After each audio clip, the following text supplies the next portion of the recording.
Hey, what's going on, guys? It's Chum here, and welcome back to another episode of our Pokemon Black and Nuzlocke. Now, real quick, I want to address the fact that we made a few changes to our team between this episode and last episode. As you guys can see, Juvia is now an official member, and that's why you can see her on the layout. And the reason I did that was because we needed Surf, and we had to box Emboar because we wanted Surf. And so we took Goldeen. Then I realized that Juvia can learn Surf herself, and she's a powerful Pokemon who is also fighting type, so I figured, hey, why not put her on the team? And Water type is something we are definitely missing out on. So that is why Juvia is here. And without further ado, I think it's time for us to get ourselves back on Route 8 and make our way through, hopefully reaching the next town. Unlike last episode, we got heavily distracted and we really got nowhere. Also, another thing I want to talk to you guys about before we get into the main topic of the video, which is going to be the continuation of our... Whoops, I haven't taught Juvia Surf yet. But yeah, which is going to be our continuation of the conversation that we were having previously in last episode about, you know, different generations and, you know, what they mean to me specifically. And of course, I'd love to hear what you guys have to say about different generations of Pokemon. So do that in the comment section. Like I said, the thing we have to talk about before that is going to be the Carablast that we got last episode. So if you guys haven't seen it, at the end of the episode, I got another fossil, and I redeemed that fossil, or turned that fossil into a Pokemon, and it became a second Carablast. Now, obviously, it sucks that Pokemon is duped, and I feel like I feel a bit robbed. I kind of want a new Pokemon for finding a new fossil. So I was thinking one thing we could do that would be pretty fun. Have I battled you already? Yes, I have. Cool. But yeah, I was thinking one thing that we could do that's pretty easy. Actually, no. Up there was the mall place. Whoops, was that random forest place we went to. Let's go down this way. I want to battle this woman. Let's go. Yep. Ooh, I'll take that. Facade. Oh my god, so many Pokemon can learn this move. Oh my goodness. Where are you? Where are you? Where are you? Cross Poison. 70 base power with high chance to crit. You're learning it 100%. We'll get rid of Slash. No point having Slash, might as well. I wanted to have both Slash and that move, but clearly I'm an idiot and I completely forgot. But we're also going to teach this move to what is his name? You right here, because you need it. Everyone can learn it. That's absolutely insane.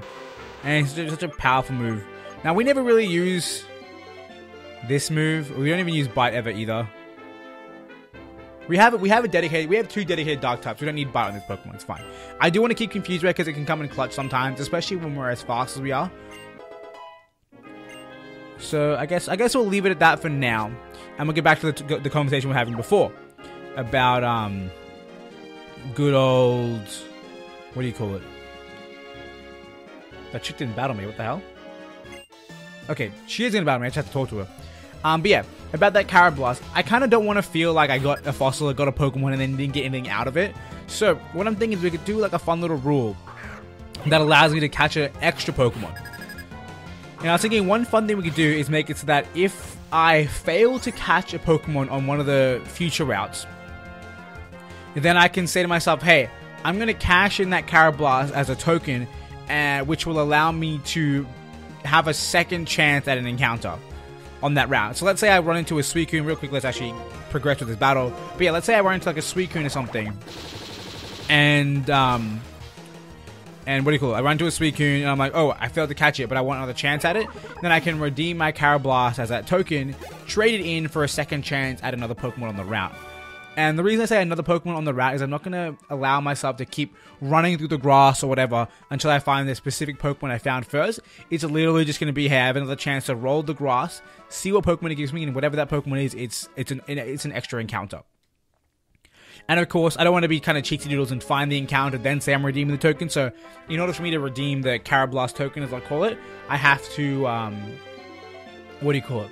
I have to say it beforehand. I thought she was going to battle me. He said she's going to give me a Heat Rock. Okay, I'll take it. I will take it. Did she say to come back to get more rocks? I don't know. Anyway, Bianca is here.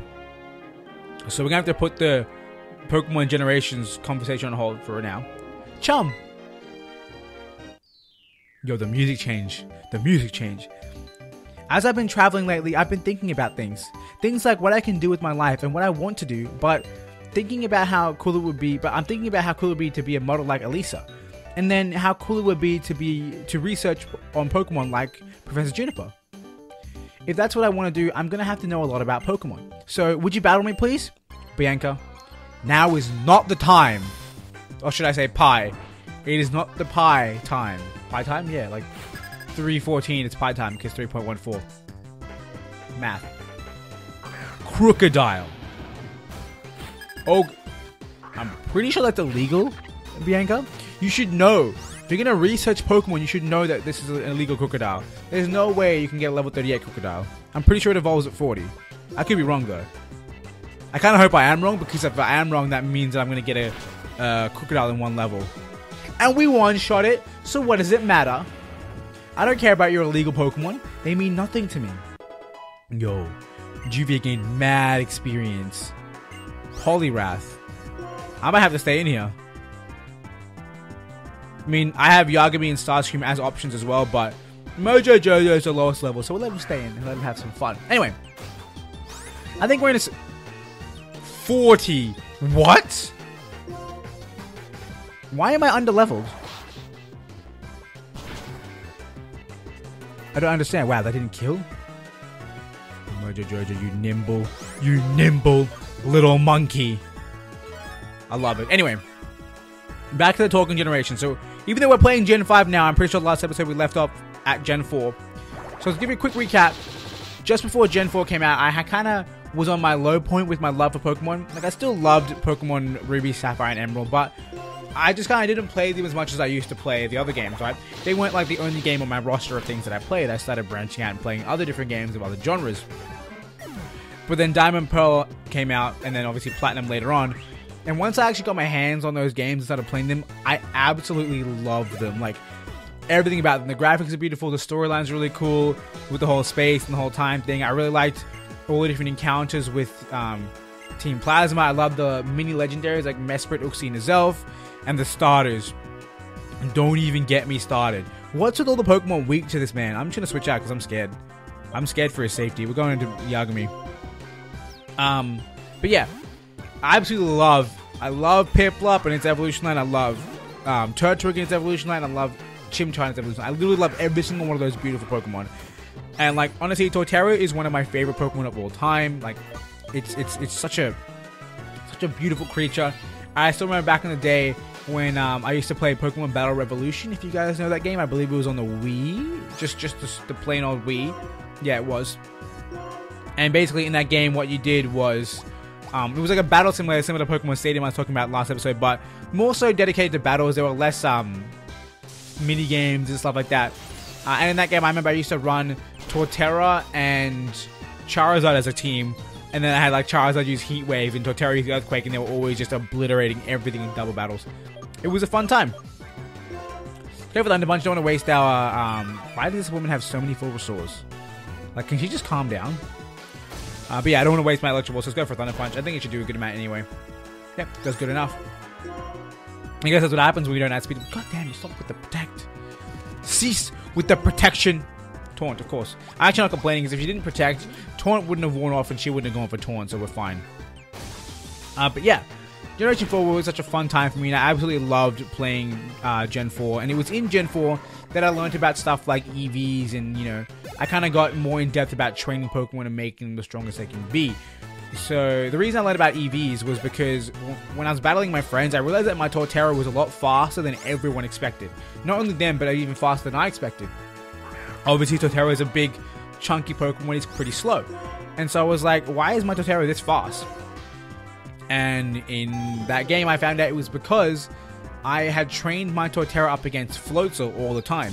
And of course, Floatzel's a fast Pokemon. He gives speed IVs. And so my Torterra had max speed IVs. And we were like, oh my god, that's so cool. And we learned, and me and my friends together, we learned more about how to train these Pokemon to kind of get their maximum potential out of them.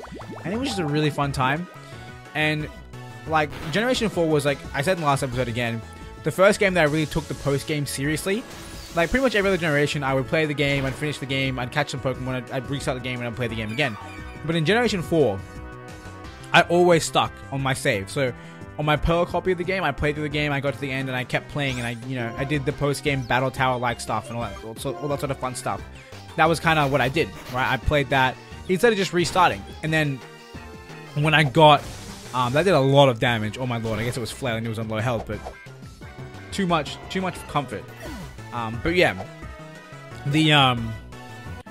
the post-game stuff with the Battle Tower and everything, I had a lot of fun with that, because what I would do is, at the same time as playing this game, I was also watching the same generation of anime, so the Diamond and Pearl anime.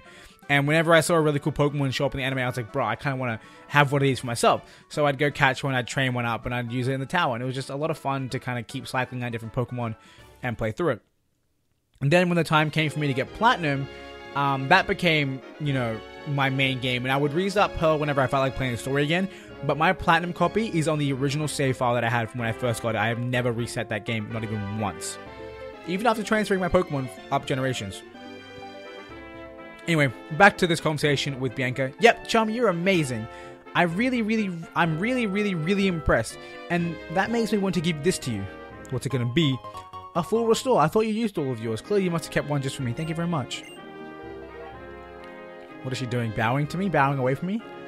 In Castelia City, my precious Pokemon was stolen by Team Plasma, so I really understand.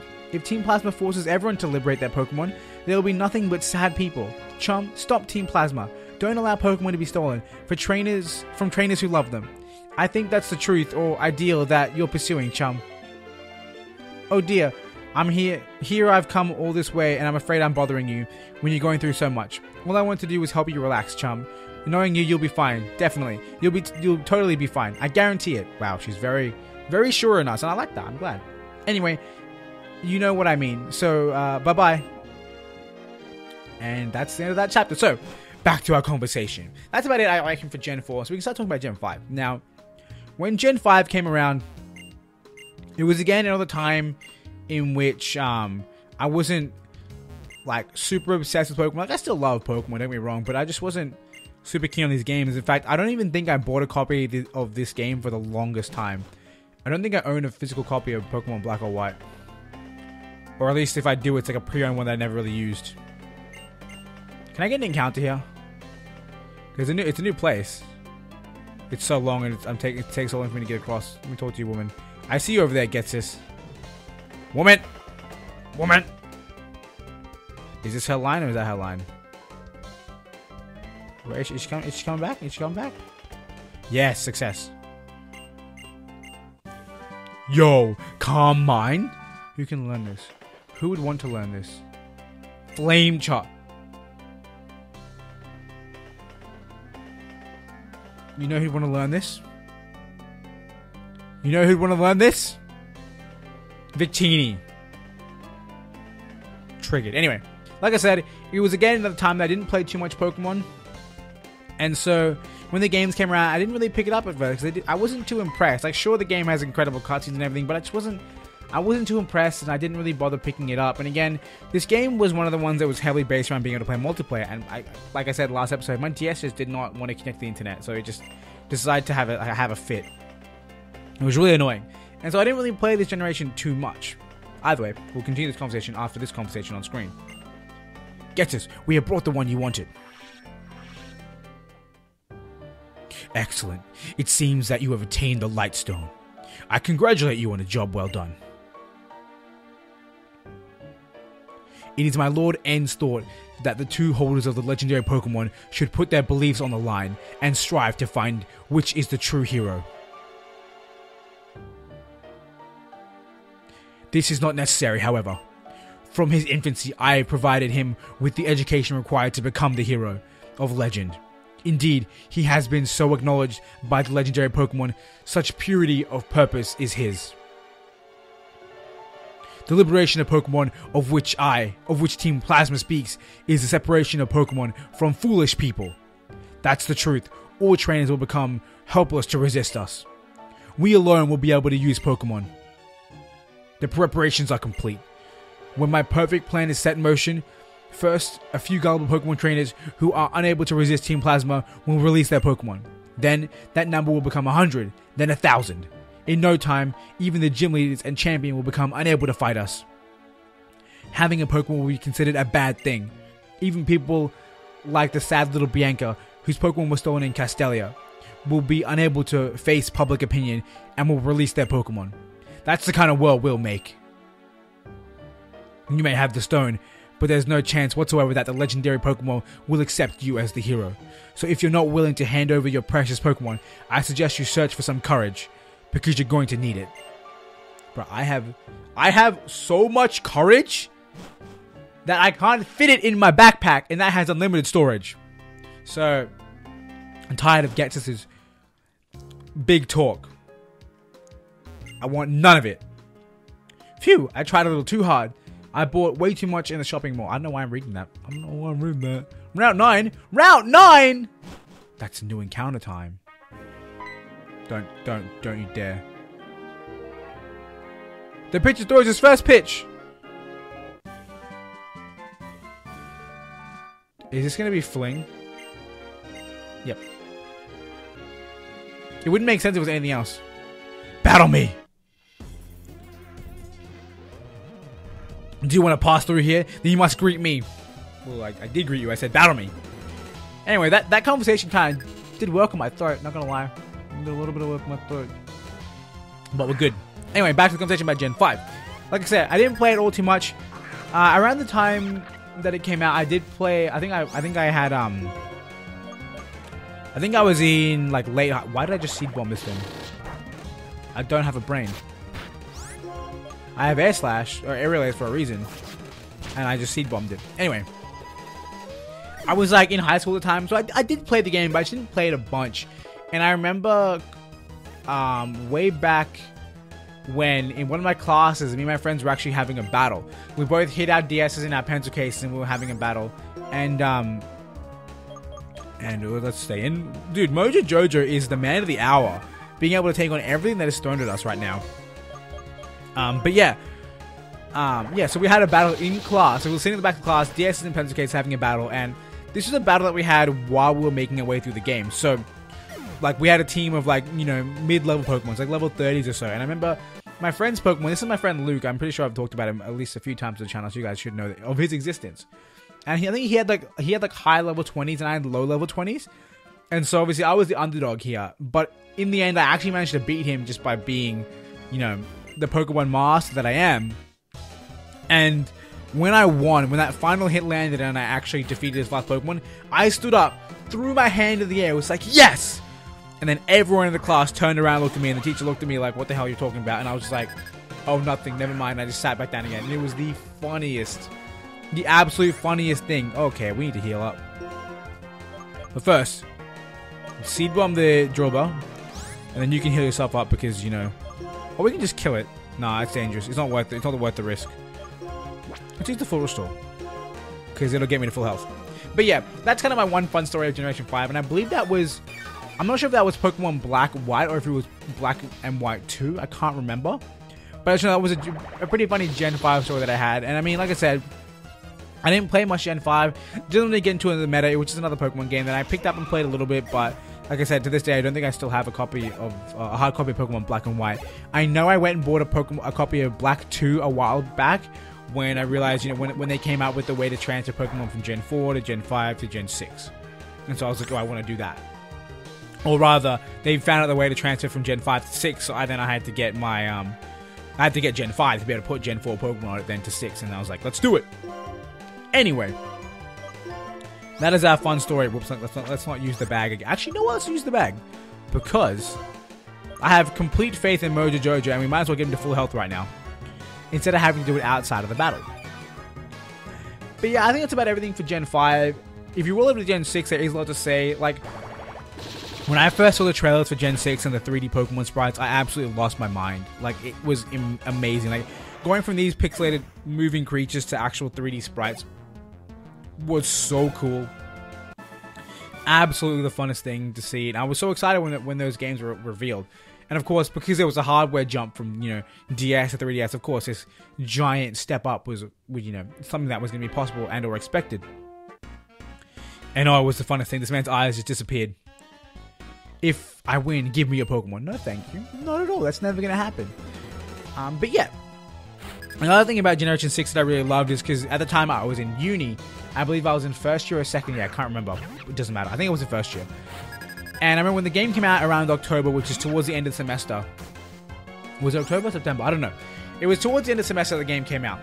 And at the time, a lot of people in, a lot of people in my age group did play Pokemon. So there were a bunch of people at uni walking around playing Pokemon at random times. And me and Luke, again, another story about Luke, we once went to this cafe at my uni, and we saw passerbys, that were nearby, because obviously the game had the little bottom screen thing where you can see people nearby.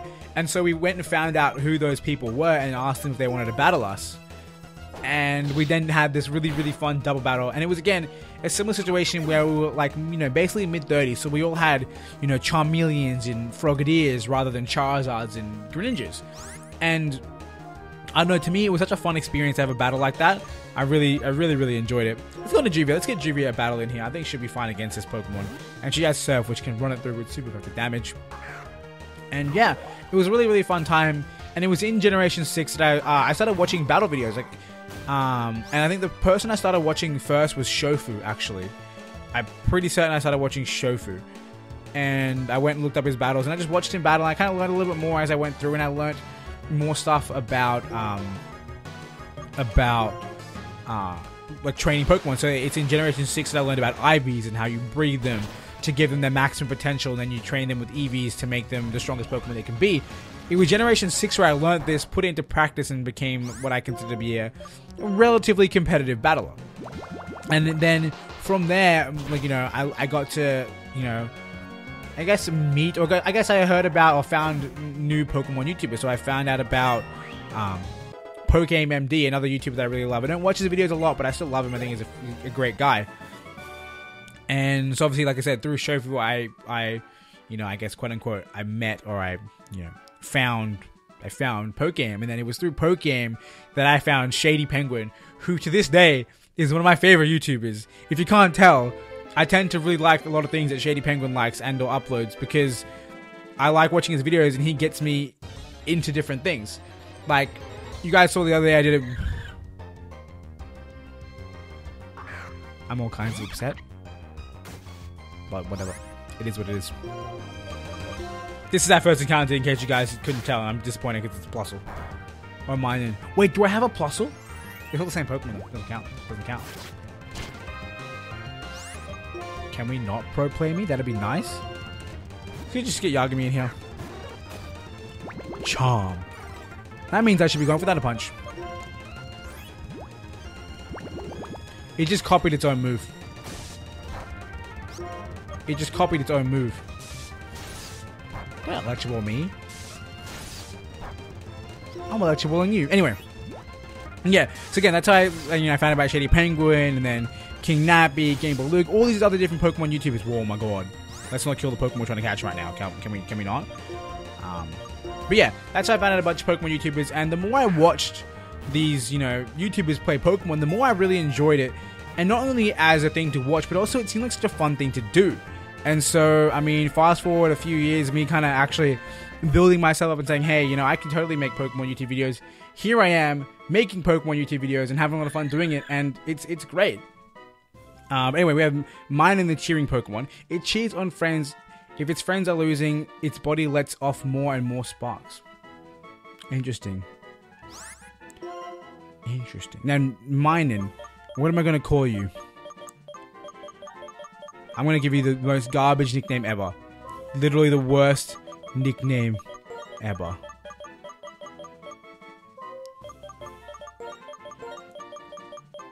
It's going to be called wait for it. Subtract instead of Subtract, because it's a mouse. Yep. Best nickname in the world. No denying it. But anyway, like I was saying, it's more specifically about Shady Penguin. Like I said, why am I going through the grass more? I don't know what I'm doing. Like, show me an amazing I would have sold my soul for this Pokemon. But instead we're running away from it because we don't want to battle it. Not worth it. Fight me! Anyway. Like I said, I watch pretty much every single one of Shady's videos, and I'm pretty much, like, every time I see him post up a new game, I get really into it. I discovered Fire Emblem because of Shady Penguin years ago when he made a series on Awakening, and I was like, this looks like a lot of fun. I'm going to play it too. And now, I'm obsessed with Fire Emblem. I've played, obviously, all the way through Awakening. I've played Conquest and all that sort of stuff as well, and I'm still currently playing Echoes. I haven't finished it yet because I'm a slow player, I guess. But yeah, Like, I absolutely love these games. I want to go into so you can level up, but I don't want to do it because it's the flying type Pokemon.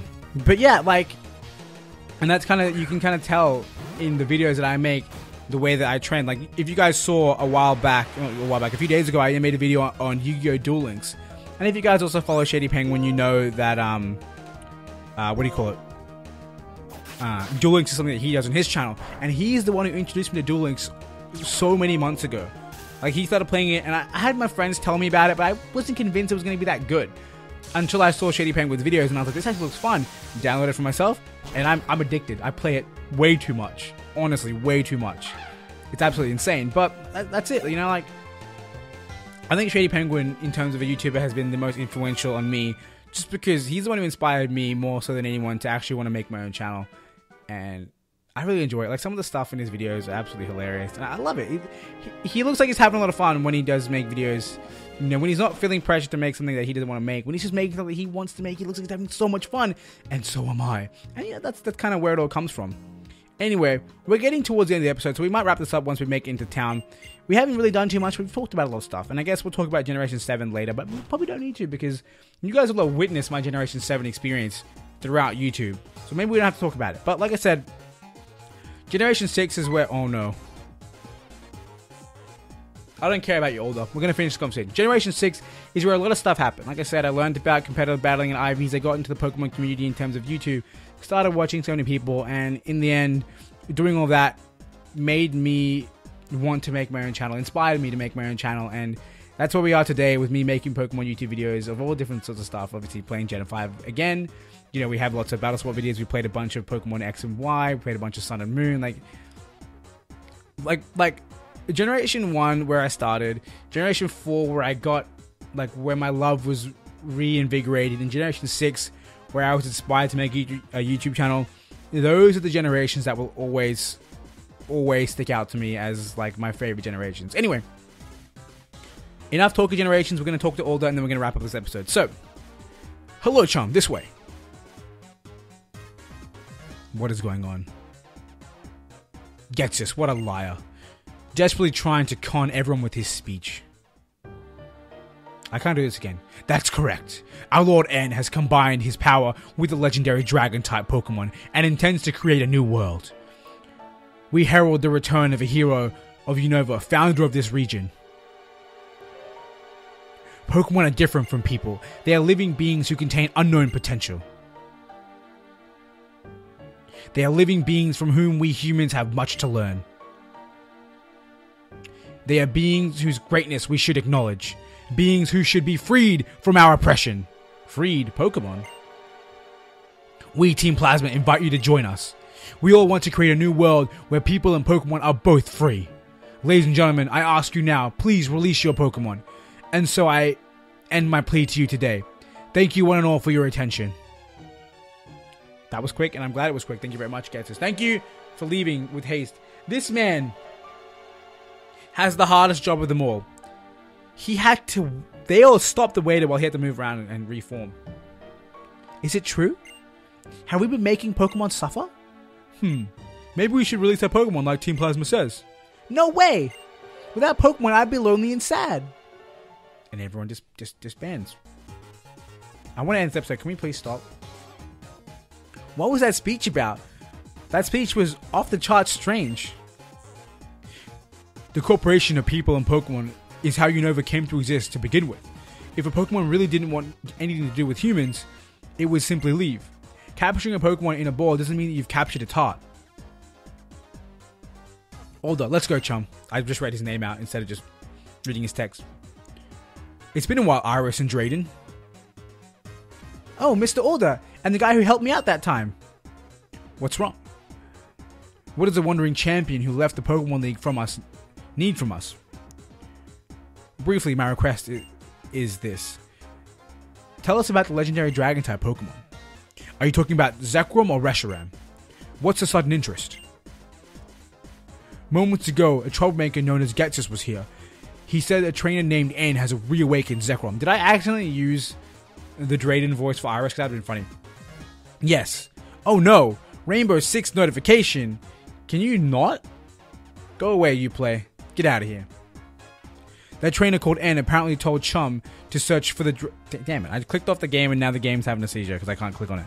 I can't interact with it. Search for the other Dragon-type Pokemon. Let me check that I have this straight. This N, or what have you, presumes to set the two Dragon-type Pokemon against each other in battle to test his convictions. Oh no! The Dragon-type Pokemon get along so well! That's right, Iris. The ones who make Pokemon battle are the trainers. And it is so the trainers and the Pokemon can get to know each other better. I'm going to the Pokemon League. No, I guess in this case I should say I'm returning to the Pokemon League. Of course, I'll defeat N. I'll teach him about the beauty of this world where Pokemon and trainers live together in harmony. Also, Chum, I'll await your arrival. Once you've obtained the Opelucid City badge, come to the League. Take the Opelucid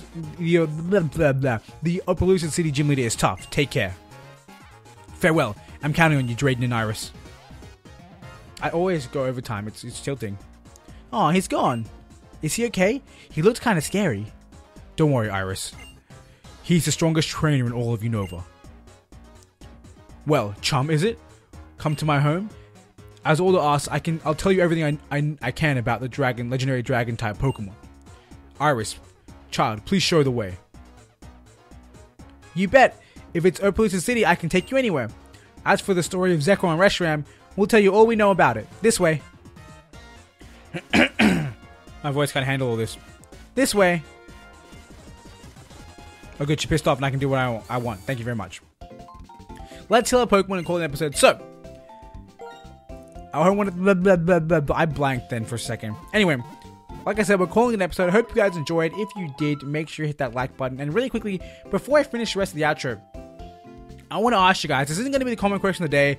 The common question is going to be about what I asked earlier, or maybe it will be. I don't know. We'll see. You guys will be able to tell because it'll be on the bottom of the screen.